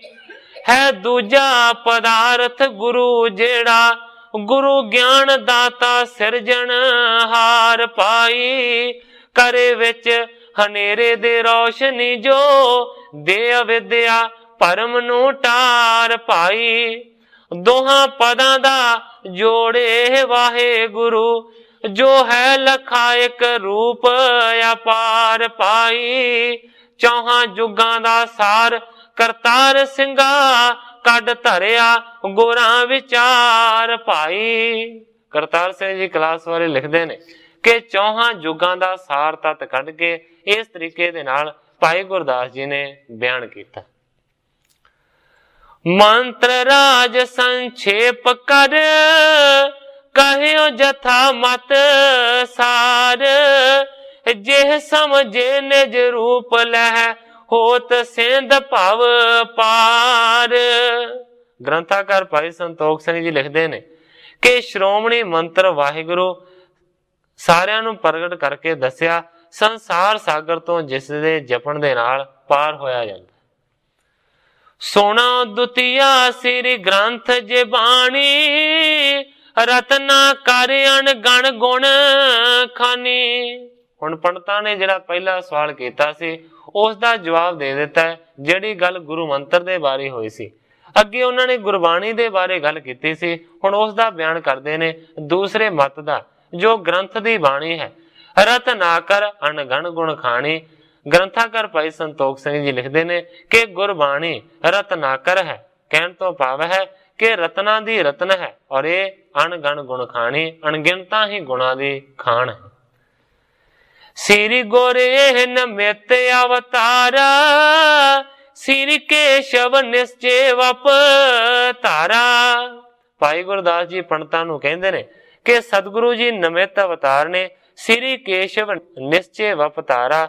ਨਿਸ਼ਚਿਤ ਰੂਪ ਦੇ ਵਿੱਚ ਕੇਸ਼ਵ ਨੇ, ਪਰਮੇਸ਼ਰ ਨੇ ਅਵਤਾਰ ਨੂੰ ਧਾਰਨ ਕੀਤਾ। ਨਿਰਖਿਓ ਕਲ ਜਨ ਆਇਓ ਸਥੋਰੀ, ਯੋਗ ਜਗ ਜਪ ਬਣੇ ਨਾ ਭੋਰੀ। ਨਿਰਖਿਆ, ਇਸ ਗੱਲ ਨੂੰ ਦੇਖਿਆ ਕਿ ਕਲਯੁਗ ਦੇ ਮਨੁੱਖਾਂ ਦੀ ਜਿਹੜੀ ਆਯੂ ਹੈ ਨਾ, ਜਿਹੜੀ ਉਮਰ ਹੈ, ਉਹ ਬੜੀ ਥੋੜੀ ਹੈ। ਜੋਗ ਜਗ ਜਪ ਬਣੇ ਨਾ ਭੋਰੀ, ਮਾਨੋ ਕਿ ਰਤਾ ਮਾਤਰ ਵੀ ਕਲਯੁਗ ਦੇ ਜੀਵਾਂ ਦੇ ਕੋਲੋਂ ਵੱਡੇ ਵੱਡੇ ਜੋਗ ਤੇ ਵੱਡੇ ਵੱਡੇ ਜਗ ਜਪ ਕੀਤੇ ਨਹੀਂ ਜਾ ਸਕਦੇ। ਪੂਰਬ ਧਰਮ ਸਥਾਪਨ ਹੇਤੂ, ਤਨ ਤਾਰਤ ਪ੍ਰਭੂ ਕਿਰਪਾਨ ਕੇਤੂ। ਭਾਈ ਗੁਰਦਾਸ ਜੀ ਪੰਡਤਾਂ ਨੂੰ ਕਹਿੰਦੇ ਨੇ ਕਿ ਪਹਿਲਿਆਂ ਸਮਿਆਂ ਦੇ ਵਿੱਚ ਵੀ ਕਿਰਪਾ ਦੇ ਘਰ ਪ੍ਰਭੂ ਨੇ ਆਪਣੇ ਸਰੀਰਾਂ ਨੂੰ ਅਵਤਾਰ ਧਾਰਨ ਕੀਤਾ ਹੈ ਧਰਮ ਦੀ ਸਥਾਪਨਾ ਦੇ ਵਾਸਤੇ। ਤਾਂ ਤੇ ਜਿਹ ਬਿਦ ਜਗ ਕਲਿਆਣਾ, ਹੋਤ ਵਹੀ ਬਿਦ ਕ੍ਰਿਤ ਭਗਵਾਨਾ। ਇਸ ਕਰਕੇ ਭਾਈ ਗੁਰਦਾਸ ਜੀ ਕਹਿੰਦੇ ਨੇ ਕਿ ਜਿਸ ਤਰੀਕੇ ਦੇ ਨਾਲ ਇਸ ਕਲਯੁਗ ਦੇ ਜੀਵਾਂ ਦਾ ਕਲਿਆਣ ਹੋਵੇ, ਇਹਨਾਂ ਦਾ ਉਦਾਰ ਹੋਵੇ, ਉਸੇ ਤਰ੍ਹਾਂ ਦੀ ਕ੍ਰਿਤੀ ਭਗਵਾਨ ਨੇ ਬਣਾਈ। ਅਵਰ ਸਾਧਨਾ ਬਣੇ ਨ ਕੋਈ, ਗਿਰੀਵਾਨ ਵਾਚਾਇਤ ਗੋਈ। ਭਾਵ ਕੇ ਵਿਦਵਾਨਾਂ ਨੇ ਸੰਸਕ੍ਰਿਤ ਬੋਲੀ ਬਹੁਤ ਲੁਕਾ ਕੇ ਜਾਂ ਗੋਝ ਕਰਕੇ ਰੱਖੀ ਹੈ। ਭਾਵ ਹਰ ਕਿਸੇ ਨੂੰ ਪੜਾਉਂਦੇ ਨਹੀਂ ਹਨ, ਕਿਉਂਕਿ ਆਮ ਤੌਰ ਤੇ ਤੁਸੀਂ ਸੁਣਿਆ ਹੋਵੇਗਾ ਕਿ ਪੁਰਾਣੇ ਸਮੇਂ ਦੇ ਵਿੱਚ ਕਿਸੇ ਖਾਸ ਜਾਤੀ ਦੇ ਮਨੁੱਖਾਂ ਨੂੰ ਅਧਿਕਾਰ ਸੀ ਕਿ ਉਹ ਵਿੱਦਿਆ ਪੜ੍ਹ ਸਕਦੇ ਨੇ। ਜਿਸ ਤਰ੍ਹਾਂ ਪੰਡਤ ਜਿਹੜੇ ਦੂਸਰੇ ਜਾਤੀਆਂ ਦੇ ਨੇ, ਉਹਨਾਂ ਨੂੰ ਵਿੱਦਿਆ ਪੜ੍ਹਨ ਦਾ ਅਧਿਕਾਰ ਹੀ ਕੋਈ ਨਹੀਂ ਸੀ। ਪੜਤ ਪੜਤ ਹੋਇ ਆਯੁ ਬਤੀਤਾ, ਹੈ ਕਬ ਧਿਆਨ ਤੇ ਵਿਪਰੀਤਾ। ਜੇ ਕਿਸੇ ਨੂੰ ਪੜਾਉਣ ਦੀ ਥਾਂ ਪੜਦਿਆਂ ਪੜਦਿਆਂ ਉਮਰ ਲੰਘ ਜਾਂਦੀ ਸੀ, ਭਾਵ ਕਿ ਸੰਸਕ੍ਰਿਤ ਨੂੰ ਪੜਦਿਆਂ ਪੜਦਿਆਂ ਉਮਰਾਂ ਛੋਟੀ ਇਸ ਕਰਕੇ ਉਮਰਾਂ ਹੀ ਲੱਗ ਜਾਂਦੀ। ਪੜਤ ਪੜਤ ਹੈ ਆਯੂ ਬਤੀਤਾ, ਪੜਦਿਆਂ ਪੜਦਿਆਂ ਉਮਰਾਂ ਲੱਗ ਜਾਂਦੀ ਹੈ। ਇਸ ਤੋਂ ਇਲਾਵਾ ਹੈ ਕਬ ਧਿਆਨ ਤੇ ਵਿਪਰੀਤਾ, ਫਿਰ ਇਹ ਗੱਲ ਕਦੋਂ ਸਿਰੇ ਚੜੇ ਕਿ ਧਿਆਨ ਤੇ ਉਲਟ ਜਾਵੇ। ਭਾਵ ਜਗਤ ਸਾਡਾ ਤੇ ਹੈ ਤੇ ਧਿਆਨ ਉਸ ਵੱਲ ਹੈ। ਹੁਣ ਇਹ ਉਲਟੇ ਜਾਂ ਤੇ ਵਾਹਿਗੁਰੂ ਹੋਵੇ ਤੇ ਧਿਆਨ ਉਸ ਵਿੱਚ ਲੀਨ ਹੋਵੇ। ਭਾਵ ਕਿ ਪੜਨ ਦੇ ਮਗਰੋਂ ਅਮਲ ਕਰਕੇ ਸੰਸਾਰਾਕਾਰ ਤੋਂ ਈਸ਼ਵਰਾਕਾਰ ਹੋਣ ਦਾ ਸਮਾਂ ਕਰੋ ਕਿ ਕਿਵੇਂ ਲੱਗੇਗਾ। ਕਿਉਂਕਿ ਉਮਰ ਤੇ ਪੜਦਿਆਂ ਪੜਦਿਆਂ ਲੰਘ ਗਈ ਤੇ ਪੜਨ ਤੋਂ ਬਾਅਦ ਫਿਰ ਵਿਚਾਰ ਕਰਨੀ ਹੈ, ਉਹਦੇ ਤੇ ਅਮਲ ਕਰਨਾ, ਤੇ ਦੱਸੋ ਫਿਰ ਕਿੰਨਾ ਸਮਾਂ ਰਹਿ ਜਾਏਗਾ। ਪਾਰੇ ਉਪਕਾਰ ਹੇਤ ਗੁਰ ਸੁਆਮੀ, ਸੁਲਭ ਗਿਰਾ ਬਰਨੀ ਗੁਣ ਗਾਮੀ। ਇਸ ਕਰਕੇ ਭਾਈ ਗੁਰਦਾਸ ਜੀ ਕਹਿੰਦੇ ਨੇ ਕਿ ਸਤਿਗੁਰਾਂ ਨੇ, ਗੁਰੂ ਸੁਆਮੀ ਨੇ ਸੁਲਭ, ਬੜੀ ਸੌਖੀ ਜਿਹੜੀ ਬਾਣੀ ਹੈ ਨਾ, ਉਸ ਨੂੰ ਬਿਆਨ ਕੀਤਾ ਹੈ। ਸੌਖੀ ਬਾਣੀ ਪਰਮੇਸ਼ਰ ਦੇ ਗੁਣਾਂ ਨੂੰ ਗਾਇਨ ਕਰਨ ਵਾਲੀ। नामी नाम एक दिखरावा, शब्द सुरत मार्गे गावा। भाई गुरदास जी कहते हैं कि गुरुआं दी जिहड़ी गुरबाणी है ਉਹਨੇ ਨਾਮੀ ਤੇ ਨਾਮ ਨੂੰ ਇੱਕ ਕਰਕੇ ਦਿਖਾਇਆ ਹੈ। ਸ਼ਬਦ ਸੁਰਤ ਮਾਰਗ ਇਮ ਗਾਵਾ ਕਹਿਣ ਤੋਂ ਭਾਵ ਹੈ ਸ਼ਬਦ ਤੇ ਜਿਹੜਾ ਸੁਰਤ ਹੈ ਉਹਦੇ ਮਾਰਗ ਨੂੰ ਇਸ ਤਰੀਕੇ ਦੇ ਨਾਲ ਕਥਨ ਕੀਤਾ ਹੈ। ਸਤ ਅਸਤ ਦੋ ਪਦ ਜੋਰੇ, ਸਤ ਸਤ ਕਰ ਅਸਤ ਵਿਚੋਰੇ। ਜਿਹੜੇ ਸਤ ਤੇ ਅਸਤ ਇਕੱਠੇ ਹੋ ਰਹੇ ਸੀ ਉਹਨਾਂ ਨੂੰ ਵੱਖਰਾ ਕੀਤਾ ਹੈ, ਸਤ ਨੂੰ ਸਤ ਸਿੱਧ ਕੀਤਾ ਹੈ ਤੇ ਅਸਤ ਨੂੰ ਸਤ ਤੋਂ ਵੱਖਰਾ ਕਰਕੇ ਵਿਖਾਇਆ। ਸਤ ਆਤਮਾ ਅਸਤ ਅਵਿਦਿਆ, ਮਹਾ ਗੂੜ ਕਰ ਪ੍ਰਗਟਿਓ ਸਦਿਆ। ਜਿਹੜੀ ਆਤਮਾ ਹੈ ਉਹਨੂੰ ਸਤ ਆਖਿਆ ਹੈ, ਉਹਨੂੰ ਸੱਚ ਆਖਿਆ ਹੈ, ਤੇ ਜਿਹੜੀ ਅਵਿਦਿਆ ਹੈ ਉਸ ਨੂੰ ਅਸਤ ਆਖਿਆ ਹੈ, ਉਸ ਨੂੰ ਝੂਠ ਆਖਿਆ ਹੈ। ਮਹਾ ਗੂੜ ਕਰ ਪ੍ਰਗਟਿਓ ਸਦਿਆ ਭਾਵ ਕਿ ਜਿਹੜੀ ਗੱਲ ਹੈ ਇਹ ਬੜੀ ਗੂੜ ਸੀ। ਆਤਮਾ ਸਤ ਹੈ, ਅਵਿਦਿਆ ਅਸਤ ਹੈ। ਇਹ ਡਾਢੇ ਗੁੱਝੇ ਭੇਦ ਨੂੰ ਸ਼ਬਦਾਂ ਦੇ ਵਿੱਚ ਪ੍ਰਗਟ ਕਰਕੇ ਦੱਸਿਆ। ਸਤ ਅਸਤ ਭੇਦ ਲਖ ਪਾਵਾ, ਨਾਮ ਉਚਾਰਨ ਰੀਤ ਬਤਾਵਾ। ਅਵਿਦਿਆ ਜੋ ਅਸਤ ਦੱਸੀ ਸੀ ਉਸ ਦੇ ਦੂਰ ਕਰਨੇ ਦਾ ਉਪਾਅ ਨਾਮ ਉਚਾਰਨ ਦੀ ਰੀਤੀ ਨੂੰ ਦੱਸਿਆ। ਨਾਮ ਅਰੂਪ ਅਰੂਪ ਸੁਆਮੀ, ਨਾਮ ਬ੍ਰਿਤੀ ਤਵ ਪਦ ਵਪ ਗਾਮੀ। ਸੁਆਮੀ ਵਾਹਿਗੁਰੂ ਰੂਪ ਰਹਿਤ ਹੈ ਅਤੇ ਉਸ ਦਾ ਨਾਮ ਅਰੂਪ ਹੈ। ਨਾਮ ਵਿੱਚ ਬਿਰਤੀ ਲਗਾਇਆ ਉਸ ਦੇ ਸਰੂਪ ਨੂੰ ਪ੍ਰਾਪਤ ਹੋ ਜਾਏਗੀ। ਭਾਵ ਇਹ ਹੈ ਕਿ ਜੋ ਬਿਰਤੀ ਨਾਮ ਦੇ ਵਿੱਚ ਲੱਗ ਰਹੀ ਹੈ ਸੋ ਸੰਸਾਰ ਤੋਂ ਉੱਠ ਈਸ਼ਵਰ ਵਿੱਚ ਲੱਗ ਰਹੀ ਹੈ, ਉਹ ਇਕਾਗਰ ਹੋ ਰਹੀ ਹੈ। ਜੋ ਇਕਾਗਰ ਹੋ ਰਹੀ ਹੈ ਉਹ ਉਸੇ ਅਭਿਆਸ ਦੇ ਨਾਲ ਨਿਰੁੱਧ ਹੋ ਜਾਏਗੀ। ਬ੍ਰਿਤੀ ਦੇ ਨਿਰੁੱਧ ਹੋ ਗਿਆ ਜਿਸ ਦੇ ਸਿਮਰਨ ਦੇ ਵਿੱਚ ਲੱਗੀ ਹੋਈ ਸੀ ਉਸ ਦੇ ਸਰੂਪ ਦੀ ਪ੍ਰਾਪਤੀ ਹੋ ਜਾਏਗੀ। ਜੇ ਬ੍ਰਿਤੀ ਕੇਵਲ ਆਪਣੇ ਨਿਰੋਧ ਜਾਂ ਅਭਿਆਸ ਕਰਦੀ ਤਾਂ ਉਹ ਕੇਵਲ ਆਪਣੇ ਆਪ ਨੂੰ ਅਪੜਦੀ, ਪਰ ਜਿਸ ਦੇ ਨਾਮ ਦੁਆਰਾ ਈਸ਼ਵਰ ਦੇ ਵਿੱਚ ਆਪੇ ਨੂੰ ਲਾਇਆ ਹੈ ਉਸ ਦਾ ਆਪਾ ਈਸ਼ਵਰ ਨੂੰ ਜਾ ਮਿਲਿਆ। ਇਹ ਮੁਰਾਦ ਹੈ ਤਤ ਵਪ ਗਾਮੀ ਦੀ। ਕਹਿਣ ਤੋਂ ਭਾਵ ਹੈ ਕਿ ਨਾਮ ਦੇ ਭਾਵ ਈਸ਼ਵਰ ਦੇ ਸਰੂਪ ਦੇ ਵਿੱਚ ਪਹੁੰਚਣ ਵਾਲੀ ਯਥਾਰਥ ਅਵਸਥਾ ਦੇ ਵਿੱਚ ਪਹੁੰਚ ਹੋ ਸਕਦੀ ਹੈ। ਇਹ ਸੰਪਾਦਕ ਨੇ ਸਤਰਾਂ ਲਿਖੀਆਂ ਨੇ ਇਸ ਵਪਗਾਮੀ ਦੇ ਬਾਰੇ। ਸੁਲਭ ਸਗਲ ਪ੍ਰਗਟਾਈ ਗੁਰਬਰ, ਜਾਂ ਤੇ ਹੋਏ ਅਮਰ ਥਿਰ ਇਹ ਨਰ। ਇਸ ਤੋਂ ਅੱਗੇ ਲਿਖਦੇ ਨੇ ਕਿ ਅਮਰ ਹੋ ਕੇ ਸਥਿਤ ਹੋ ਜਾਂਦਾ ਹੈ। ਵੇਦ ਨੇ ਈਸ਼ਵਰ ਪ੍ਰਾਪਤੀ ਦਾ ਤਰੀਕਾ ਤ੍ਰੈ ਕਾਂਡਾਂ ਕਰਮ, ਉਪਾਸਨਾ ਤੇ ਗਿਆਨ ਨੂੰ ਕਥਨ ਕਰਕੇ ਬਿਆਨ ਕੀਤਾ। ਵੇਦਹੁ ਕਹਾ ਤ੍ਰਿਕਾਂਡ ਵਿਧਾਨਾ, ਕਠਨ ਕਰਮ ਉਪਸਾਸਨ ਗਿਆਨਾ। ਭਾਈ ਗੁਰਦਾਸ ਜੀ ਕਹਿੰਦੇ ਨੇ ਕਿ ਜਿਹੜਾ ਵੇਦ ਹੈ ਉਹਨੇ ਤਿੰਨ ਤਰੀਕਿਆਂ ਦੇ ਨਾਲ ਦੱਸਿਆ ਹੈ। ਇੱਕ ਹੈ ਕਰਮ, ਇੱਕ ਹੈ ਉਪਾਸਨਾ ਤੇ ਇੱਕ ਹੈ ਕਠਨ ਗਿਆਨ। ਇਹਨਾਂ ਤਿੰਨਾਂ ਤਰੀਕਿਆਂ ਦੇ ਅਪਣਾਉਣ ਤੋਂ ਬਗੈਰ ਗਿਆਨ ਦੀ ਪ੍ਰਾਪਤੀ ਨਹੀਂ ਹੁੰਦੀ। ਇਹ ਵੇਦਾਂ ਦਾ ਮਤ ਹੈ। ਮਹਾ ਯਤਨ ਸਾਧਕ ਇਹ ਸਾਧਨ, ਕਲ ਕੁਲ ਜਨ ਕੇ ਭਰਮਣ ਬਾਦਨ। ਕਹਿਣ ਤੋਂ ਭਾਵ ਹੈ ਕਿ ਇਹਨਾਂ ਮਹਾ ਯਤਨ ਕਰਕੇ ਜਗਿਆਸੂ ਇਹਨਾਂ ਦੀ ਸਾਧਨਾ ਕਰੇ ਤੇ ਫਿਰ ਕਲਯੁਗ ਦੇ ਵਿੱਚ ਸਮੂਹ ਪੁਰਸ਼ਾਂ ਦੇ ਭਰਮਾਂ ਨੂੰ ਨਾਸ਼ ਕੀਤਾ ਜਾ ਸਕਦਾ ਹੈ ਅਥਵਾ ਨਹੀਂ। शास्त्र वेद के अर्थ फल, जदप विचार तार। श्री आदि ग्रंथ विलोकते, देत फेग फल चार। ਹੁਣ ਭਾਈ ਗੁਰਦਾਸ ਜੀ ਕਹਿੰਦੇ ਨੇ ਕਿ ਵੇਦਾਂ ਸ਼ਾਸਤਰਾਂ ਨੂੰ ਪਹਿਲਾਂ ਪੜ੍ਹਿਆ ਜਾਵੇ, ਉਹਨਾਂ ਦੇ ਅਰਥਾਂ ਨੂੰ ਸਮਝਿਆ ਜਾਵੇ ਤੇ ਫਿਰ ਅਰਥਾਂ ਨੂੰ ਸਮਝ ਕੇ ਫਿਰ ਉਹਦੀ ਕਮਾਈ ਹੋ ਸਕੇ, ਵਿਚਾਰ ਕੀਤੀ ਜਾ ਸਕੇ, ਤਾਂ ਮੰਨੋ ਕਿ ਕੁਝ ਨਾ ਕੁਝ ਕਿਸੇ ਨੂੰ ਫਲ ਮਿਲਦਾ ਹੈ। ਕਹਿੰਦੇ ਨੇ ਸ੍ਰੀ ਆਦਿ ਗ੍ਰੰਥ ਵਿਲੋਕ ਤੇ ਦੇਤ ਫਲ ਚਾਰ। ਮੰਨੋ ਕਿ ਇਹਦੇ ਵਿੱਚ ਸਤਿਗੁਰੂ ਸੱਚੇ ਪਾਤਸ਼ਾਹ ਜੀ ਦੀ ਇੰਨੀ ਕਿਰਪਾ ਹੈ ਕਿ ਦਰਸ਼ਨ ਕਰਨ ਮਾਤਰ ਹੀ ਚਾਰ ਪਦਾਰਥਾਂ ਦੀ ਜਿਹੜੀ ਪ੍ਰਾਪਤੀ ਹੈ ਨਾ ਉਹ ਗੁਰਬਾਣੀ ਦੇ ਸਕਦੀ ਹੈ।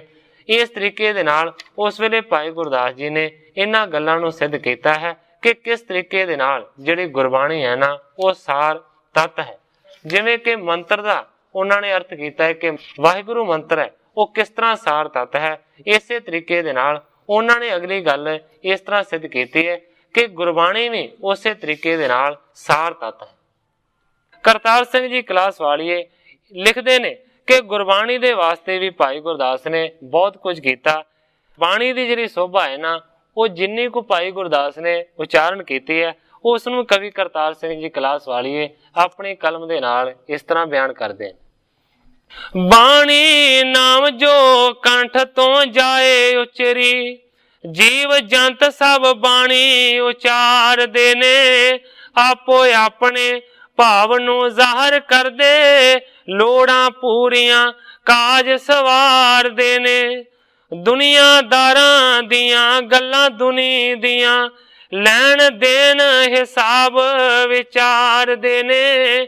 ਮਹਾਂਪੁਰਖ ਜੋ ਬੋਲਦੇ ਮੁਖ ਵਿੱਚੋਂ, ਨਿਰਾ ਵਾਸਤੇ ਪਰ ਉਪਕਾਰ ਦੇ ਨੇ। ਚਾਹੇ ਅਰਬੀ ਫਾਰਸੀ ਸੰਸਕ੍ਰਿਤ, ਹੋਏ ਨਿਰੇ ਅੱਖਰ ਕੁਝ ਨਾ ਸਾਰਦੇ ਨੇ। ਹੈ ਸਵਾਰਨਾ ਕਾਜ ਪਦਾਰਥਾਂ ਨੇ, ਗਿਆਨਵਾਨ ਇਸ ਰਮਜ ਨੂੰ ਤਾੜਦੇ ਨੇ। ਅਰਬੀ ਵਿੱਚ ਗਿਆਨ ਜੇ ਹੋਏ ਲਿਖਿਆ, ਭਲੇ ਮਾਨਸ ਸਭ ਸਤਕਾਰ ਦੇ ਨੇ। ਸੰਸਕ੍ਰਿਤ ਅੰਦਰ ਗਾਲਾਂ ਹੋਣ ਲਿਖੀਆਂ, ਬੁੱਧਵਾਨ ਸਭੇ ਫਿਟਕਾਰ ਦੇ ਨੇ। ਬਸ ਇਹੋ ਹੀ ਗੱਲ ਵਿਚਾਰ ਵਾਲੀ, ਦੁੱਧ ਪਾਣੀਓ ਹੰਸ ਨਿਤਾਰਦੇ ਨੇ। ਬੋਲੀ ਚੰਗੀ ਨਾ ਮੰਦੀ ਕਰਤਾਰ ਸਿੰਘਾ, ਤੇ ਪਦਾਰਥ ਡੋਬਦੇ ਤਾਰਦੇ ਨੇ। ਗੁਰਬਾਣੀ ਦੀ ਮਹਾਨਤਾ ਨੂੰ ਪੇਸ਼ ਕੀਤਾ ਗਿਆ। ਕਵੀ ਜੀ ਲਿਖਦੇ ਨੇ, ਕੇਵਲ ਗਿਆਨ ਹੈ ਵਿੱਚ ਪਦਾਰਥਾਂ ਦੇ, ਮੰਦੀ ਚੰਗੀ ਨਹੀਂ ਮੂਲੋਂ ਜ਼ਬਾਨ ਕੋਈ। ਝਗੜੇ ਪਾਪ ਅਪਰਾਧ ਦੀ ਸਿੱਖਿਆ ਜੋ, ਕਿਸੇ ਬੋਲੀ ਵਿੱਚ ਲਿਖੇ ਪਛਾਣ ਕੋਈ। ਬਿਨਾਂ ਗਿਆਨ ਵੈਰਾਗ ਤੇ ਭਗਤੀ ਦੇ, ਆਦਰ ਕਰੇ ਨਾਹੀ ਵਿਦਵਾਨ ਕੋਈ। ਸਤ ਪੁਰਖਾਂ ਦੇ ਸਤ ਪਦਾਰਥਾਂ ਦੇ, ਨਹੀਂ ਪਦਾਰਥ ਹੋਰ ਸਮਾਨ ਕੋਈ। ਆਦਰ ਯੋਗ ਹੈ ਉਹਨਾਂ ਦਾ ਬੋਲਿਆ, ਜੋ ਚਾਹੇ ਬੋਲ ਜ਼ਬਾਨ ਸੁਣਾਣ ਕੋਈ। ਭਗਤ ਬੋਲਦੇ ਮੂੰਹੋਂ ਕਰਤਾਰ ਸਿੰਘਾ, ਰੱਖ ਸਾਹਮਣੇ ਭਲਾ ਨਿਸ਼ਾਨ ਕੋਈ। ਭਲੇ ਨਿਸ਼ਾਨ ਨੂੰ ਰੱਖ ਕੇ ਫਿਰ ਜਿਹੜੇ ਮਹਾਂਪੁਰਖ ਨੇ ਨਾ, ਉਹ ਬੋਲਿਆ ਕਰਦੇ ਨੇ।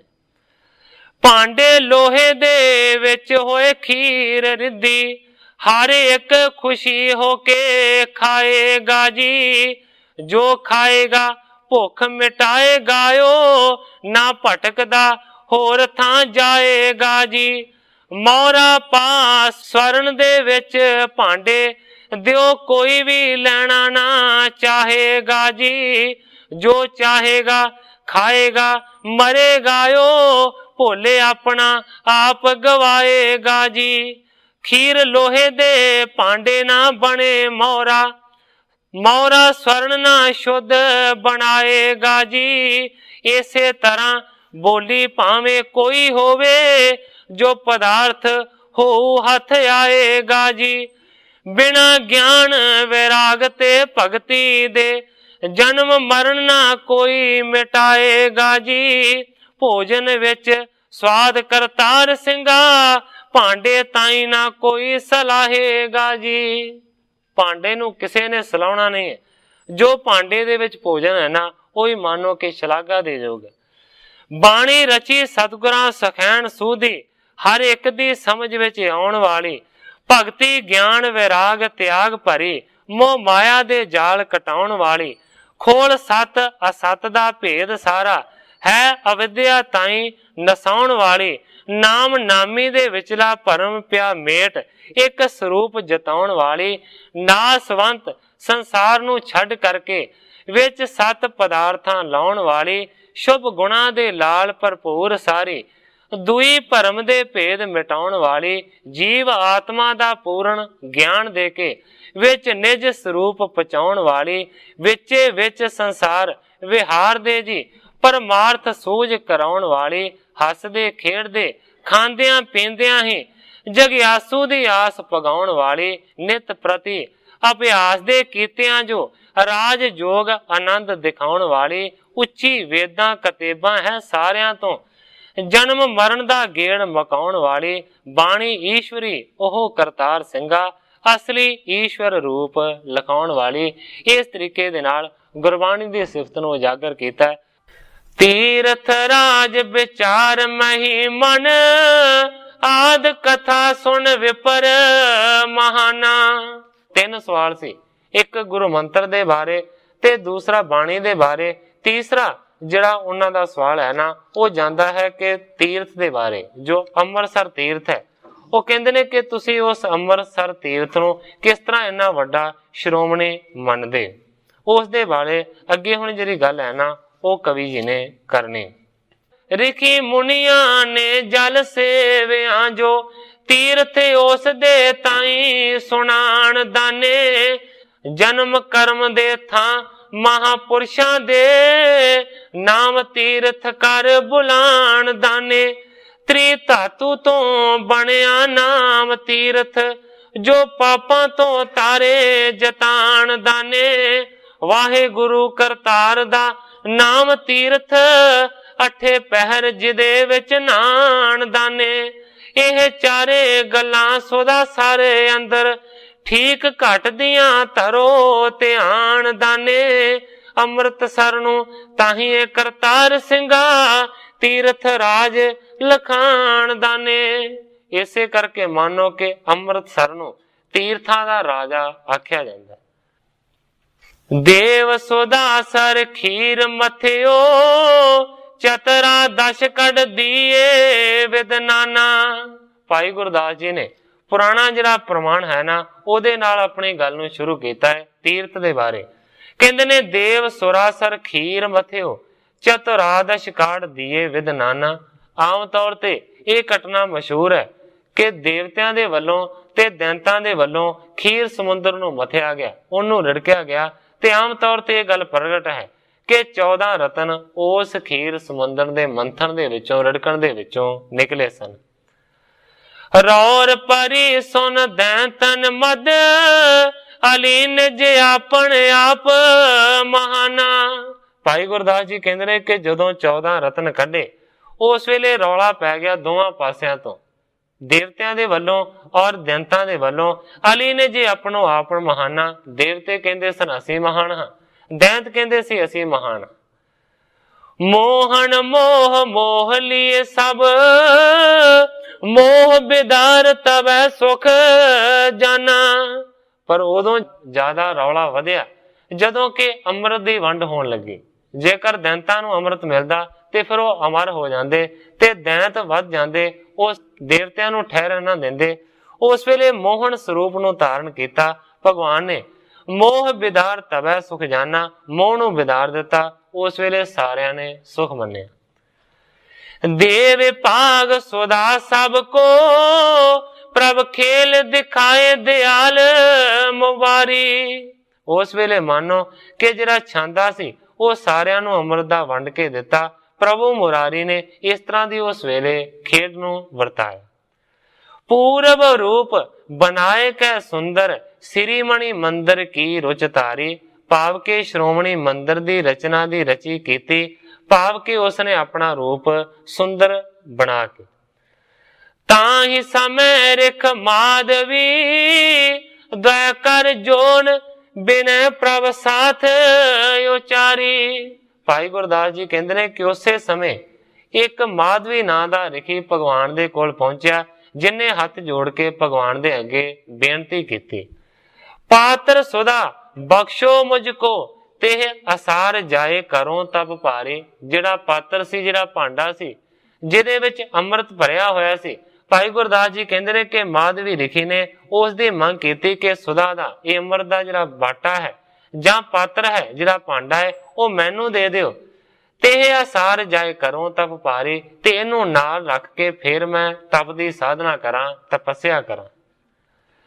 ਆਇ ਸਦੀਨ ਸਾਰੰਗ ਪਾਣੀ, ਤਪੋ ਬਨ ਏਕ ਭਇਓ ਸਮ ਯਾਨੀ। ਆਗਿਆ ਦਿੱਤੀ ਸਾਰੰਗ ਪਾਣੀ ਨੇ। ਸਾਰੰਗ ਦਾ ਭਾਵ ਹੈ ਧਨੁਸ਼ ਤੇ ਪਾਣ ਦਾ ਭਾਵ ਹੈ ਹੱਥ। ਜਿਹਦੇ ਹੱਥ ਦੇ ਵਿੱਚ ਧਨੁਸ਼ ਹੈ ਉਸ ਭਗਵਾਨ ਨੇ ਆਗਿਆ ਦਿੱਤੀ, ਤਪੋ ਬਨ ਏਕ ਭਇਓ ਸਮ ਯਾਨਾ। ਭਾਵ ਕਿ ਇਹ ਜਿਹੜਾ ਤਪੋ ਬਨ ਵਰਗਾ ਹੋਰ ਕੋਈ ਨਹੀਂ। ਜਾਏ ਕਰੋ ਤਪ ਯੁਗਰ ਮਹਾ ਤਿਲ ਤੇ ਮਨ ਹੋਤ ਸੁਸਿੱਧ ਮਕਾਨਾ। ਆਗਿਆ ਦਿੱਤੀ ਮਾਧਵੀ ਨੂੰ, ਉੱਥੇ ਜਾ ਕੇ ਵੱਡੇ ਤਪ ਦੀ ਸਾਧਨਾ ਕਰ जो मणि होत सिद्ध मकाना, भाव के थोड़ा कीतिया बहुता ज्यादा उत्थे फल मिलता है। ऐसी भूमि है तो उत्थे जाके तप दी साधना कर। देश पंचाल रसाल सनातन तीर्थ राज सुधा सरजाना। उस वेले कहण तो भाव है कि इस ਅੰਮ੍ਰਿਤਸਰ ਦੀ ਸੋਧ ਦਿੱਤੀ ਸੀ ਭਗਵਾन ने कि जेकर हे माधवी उत्थे जाके तप दी साधना करेगा ते तेनू फिर वड्डा फल मिलेगा। इस करके तेनू चाहिदा है कि उत्थे जाके तप दी साधना कर। इस तरीके दे नाल उस वेले वापरिया सी। तीर्थ राज दे बारे, अमृत सरोवर दे बारे इस तरह कवि करतार सिंह जी कलासवाड़िए ने बयान किया है। दानो देवा ने जदों समुंद मथिया, 14 रतन कड्डे जोर ला के जी। अमृत कड्डिया 14वां रतन सोना, मोहनी रूप धरिया विष्णु आके जी। दिता वांडियो सारियां देवतियां नू, तदों माधवी रिखी सुना के जी। भांडा लै लिया उसने विष्णु पासों, बड़ा प्रेम प्यार जता के जी। भांडा लैके तप नू चला गया, ऐरावती कंडे बैठा जाके जी। भांडा धरत दे विच ओ दब दिता, बैठा आप समाध लगा के जी। उस थां उत्ते बनिया हरि मंदिर, ओ पवित्र अस्थान लखा के जी। पिछे माधवी दे करतार सिंगा, तपो थान बनिया समा पा के जी। करतार सिंह जी कलासवाड़ी लिखते ने कि जिथे माधवी ने उस अमृत दे भांडे नू दबिया सी, उसे जगह दे उत्ते लिखते ने ग्रंथाकार करतार सिंह जी कलासवाड़िए के समा पा के उत्थे ही बाद दे विच हरि मंदिर बनिया। इस तरीके दे नाल उन्हां ने इस गल नू बयान कीता है। इन टिग बैठ करो तप पारी, ए मम सदन सनातर चारी। माधवी नू आख्या सी इस जगह दे उत्ते बैठ के तप दी वड्डी साधना करनी है। ए मम सदन सनातन चारी। भगवान ने आख्या सी कि मेरा सनातन जिहड़ा सदन है ना, जिहड़ा घर है ना, वो यही सब ते गोप तोहे प्रगटायो, या तीर्थ फल सिरी मुख गायो। भगवान ने आख्या सी कि सारियां तो गोप रख के, सारियां तो गुप्त रख के तेरे अगे इस गल नू प्रगट कीता है, या तीर्थ फल सिरी मुख गायो। इस तरह का तीर्थ का जिहड़ा फल है ना, वो अपने सिरी मुख तो भगवान ने गाया सी। धर्म अर्थ काम अर मोखो, मन बच क्रम यग कल हर दोखो। धर्म अर्थ काम ते मोक्ष ये 4 पदार्थ मन्ने गए ने। मन बच क्रम अग कल हर दोखो कहण तो भाव है कि कलयुग दे जीवां दे मन बाणी शरीर ते पापां दे दोखां नू दूर करन वाला ये तीर्थ है, ये जगह है। कहंदे ने जब जज हो वैकुंठ या दासा, तब हो आए करो निवासा। भगवान ने माधवी ऋषि नू आख्या सी कि जदों कदों भी मैं वैकुंठ दे विच उदास होवांगा, उदों उदों इत्थे तीर्थ दे उत्ते आण के ही मैं इस जगह ते निवास करया करांगा। इस तरह भाई गुरदास जी ने पुरातन कथा सुनाई कि माधवी ऋषि नू इस तरह दे बचन कीते सन भगवान ने। सो साध संगत जी कथा ते अजे अधूरी है, पर समा इजाजत नहीं दिंदा कि मैं इस प्रसंग नू अगे ले जावां। सो अज कथा नू विश्राम देना हाँ। कल नू ग्रंथाकार भाई संतोख सिंह जी जिस तरह इस अगली घटना नू अगे बयान करनगे, मैं उस तरह साध संगत दे सन्मुख अर्ज करांगा। अगे जो सतगुरु सच्चे पातशाह जी दी रजा होवेगी उसे तरह वरतेगी। अज इन्नियां ही अर्जां करदा होया मैं इत्थे ही खिमा दा जाचक। हे अच्युत हे पार ब्रह्म अविनाशी अगनास, हे पूरन हे सर्ब मैं दुख पंजन गुणतास। हे संगी हे निरंकार हे निर्गुण सब टेक। हे गोविंद हे गुण निदान जाके सदा विवेक। हे अपरंपर हर हरे है पी होवनहार। हे संता कै सदा संग ने धारा आधार। हे ठाकुर हो दास रो मैं निर्गुण गुण नहीं कोय। नानक दीजै नाम दान राखो ही परोय।